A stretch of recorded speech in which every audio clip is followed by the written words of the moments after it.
President Mahama used his first media encounter of the term to lay out what he calls a resetting Ghana agenda. He pointed to a big change in the national accounts, and he said the primary fiscal balance moved from negative 3.4% to a positive 1.1%. So what exactly does this mean? Think of it like running your household.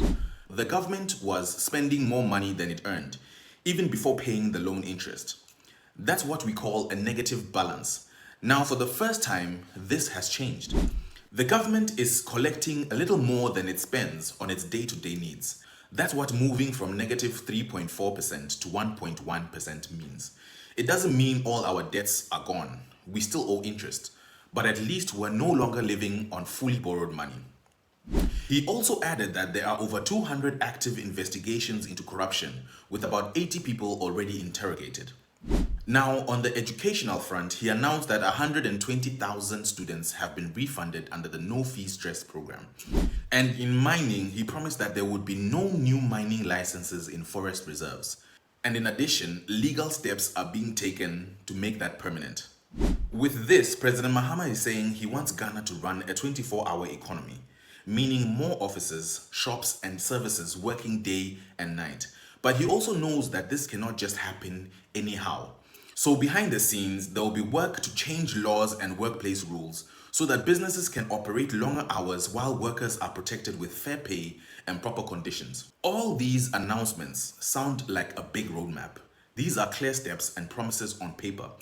But the real question Ghanaians are asking is simple. Will the roadmap actually show up in our daily lives and in the markets? Here's what I think. Sometimes just the president's words, if they sound confident enough, can make investors relax. His words alone can steady the city for a while, but at the end of the day, words alone won't pay the bills. Action will. So there are 3 concrete risks to watch. Risk number 1 is implementation. When the government says it's targeting a 1.5 primary surplus, that sounds good. It means they plan to spend less than they earn before paying debt. But here's the thing, it only matters if we can actually see the plan in action. This is through the budget details.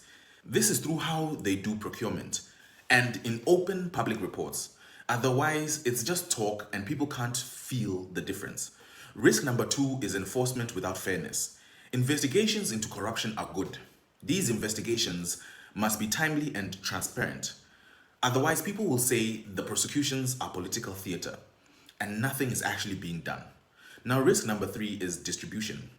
Macro improvements do not always reach households. If inflation keeps falling but food and transportation remain expensive for ordinary families, then many people will not feel the reset. The galamsey wins are visible in seized equipment and reclaimed reserves. That really matters.